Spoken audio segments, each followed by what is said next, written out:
Hi friends, നമുക്ക് അവിൽ വിളയിക്കാം. അതിനായിട്ട് ഞാൻ 1/2 കിലോ അവിൽ ഞാൻ വൃത്തിയാക്കി എടുത്ത് വെച്ചിട്ടുണ്ട്. അതിൻ്റെ കൂടെ തന്നെ ഒരു 3/4 കിലോ ശർക്കര എടുത്ത് വെച്ചിട്ടുണ്ട്. അത് നല്ലപോലെ ഉരുക്കിയിട്ട് അരിച്ചു വെച്ചേക്കുവാണ്. നെയ്യുണ്ട്, ചുക്കും ജീരകവും ഏലക്കായും കൂടെ പൊടിച്ചതാണ്, പഞ്ചസാരയും കൂടെ ഇട്ട് പൊടിച്ചതാണ്. ഈ പഞ്ചസാര ഇട്ട് പൊടിക്കുന്നതെന്ന് വെച്ചാൽ ചുക്കും ജീരകമൊക്കെ ആകുമ്പോൾ ഇച്ചിരി ചെല്ലേ ഉള്ളൂ. പഞ്ചസാരയും കൂടെ ഇടുമ്പോൾ പെട്ടെന്ന് പൊടിഞ്ഞു കിട്ടും. അതിന് വേണ്ടിയിട്ടാണ് ഈ പഞ്ചസാരയും കൂടെ ഇട്ട് പൊടിക്കുന്നത്. അതുപോലെ കടലയാണ്, കപ്പലണ്ടി, ഒരു തേങ്ങ തിരുമ്മിയത്. അപ്പോൾ ഇത്രയും സാധനമാണ് ഞാൻ എടുത്തു വെച്ചേക്കുന്നത്. അപ്പോൾ ഇതിൻ്റെ കൂടെ ഉണക്കമുന്തിരിങ്ങയോ അണ്ടിപ്പരിപ്പൊക്കെ ഇടേണ്ടവർക്ക് ഇട്ട് കൊടുക്കുക. അവിൽ വിളയിച്ചതുണ്ടാക്കാനായിട്ട് ഞാൻ വാവിസ്താരമുള്ള ഒരു ഉരുളിയാണ് എടുത്തേക്കുന്നത്. അതിലേക്ക് 1 സ്പൂൺ നെയ്യ് ഒഴിച്ചു കൊടുക്കുക. നെയ്യൊക്കെ ചൂടായി വരുന്നതിലേക്ക് നമ്മൾ എടുത്തു വെച്ചിരിക്കുന്ന അവിൽ ഇട്ട് കൊടുക്കാം. ഇനി അവിൽ നമുക്ക് നല്ലപോലെ ഒന്ന് വറുത്തെടുക്കാം. അവിലൊക്കെ നല്ലപോലെ മൂത്ത് വന്നിട്ടുണ്ട്. അത് മൂത്തത് അറിയണമെങ്കിൽ ഒരു ശകലം അവിലെടുത്തിട്ട് ഇതുപോലെ ഒന്ന് ഞെരടി കൊടുക്കുമ്പോൾ പൊടിഞ്ഞു വരുന്നുണ്ടെങ്കിൽ അത് പാകമായി എന്നാണ്. വറുത്ത അവിലൊക്കെ ഇപ്പോൾ പാകമായി വന്നിട്ടുണ്ട്. ഇനി നമുക്കിത് വേറൊരു പാത്രത്തിലേക്ക് മാറ്റാം. വറുത്തെടുത്ത അവിൽ ഞാനൊരു ഉണങ്ങിയ പാത്രത്തിലേക്ക് മാറ്റി വെച്ചിട്ടുണ്ട്.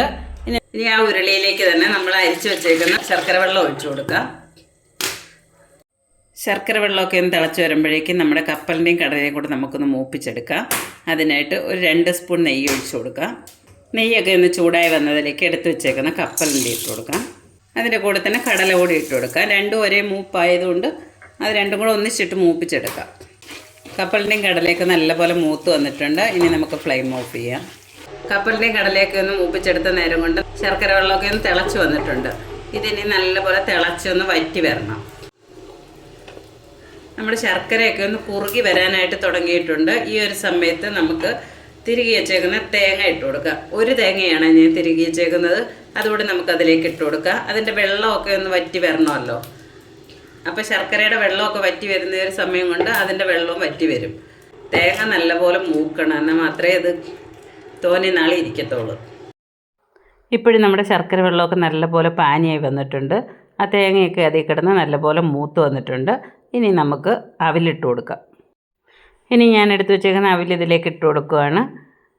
ഇട്ട് കൊടുത്ത ശേഷം നല്ലപോലെ ഇളക്കി യോജിപ്പിക്കാം. എല്ലാ അവിലിലും നമ്മുടെ ശർക്കരപ്പാനി പറ്റത്തക്ക വിധത്തിൽ നല്ലപോലെ ഇളക്കി കൊടുത്തുകൊണ്ടേയിരിക്കണം.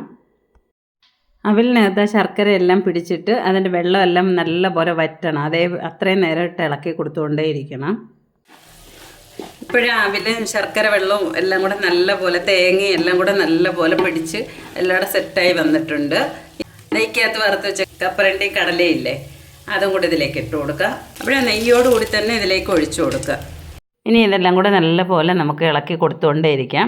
ഈ ശർക്കരപ്പാനിയുടെ അംശം എല്ലാം പറ്റി പോകുന്നിടം വരെ ഇത് ഇളക്കി കൊടുത്തുകൊണ്ടേയിരിക്കണം.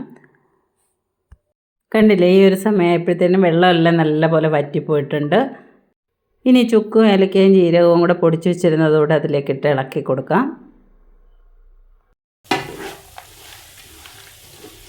അടുപ്പിൽ നിന്ന് ഇറക്കി വെച്ചിട്ട് കുറച്ച് സമയം കൂടെ ഇതിൻ്റെ ചൂടൊന്ന് പോകുന്നിടം വരെ ഒന്നുകൂടെ ഒന്ന് ഇളക്കി കൊടുത്തുകൊണ്ടേയിരിക്കണം. അവിൽ വിളയിച്ചത് ഇറക്കി വെച്ചിട്ട് ഒരു അരമണിക്കൂറൊക്കെ കഴിഞ്ഞിട്ടുണ്ട്. ഈ ഒരു സമയത്ത് നമുക്കൊരു തവിയുണ്ട്, ഇതെല്ലാം നല്ലപോലെ ഒന്നുകൂടെ ഒന്ന് ഇളക്കി കൊടുക്കാം. നല്ലപോലെ തണുത്തതിന് ശേഷം നല്ല അടപ്പം മുറുക്കമുള്ള ടിന്നിൽ അടച്ച് സൂക്ഷിക്കാം. ഇങ്ങനെ ഉണ്ടാക്കി വെച്ചാൽ എത്ര നാൾ വേണേലും അവിൽ വിളയിച്ചത് കേടുകൂടാതെ സൂക്ഷിക്കാൻ പറ്റും. വീഡിയോ ഇഷ്ടപ്പെട്ട ലൈക്ക് ചെയ്യാനും ഷെയർ ചെയ്യാനും സബ്സ്ക്രൈബ് ചെയ്യാനും മറക്കരുതേ. പുതിയൊരു വീഡിയോയുമായി വീണ്ടും കാണാം. ബൈ.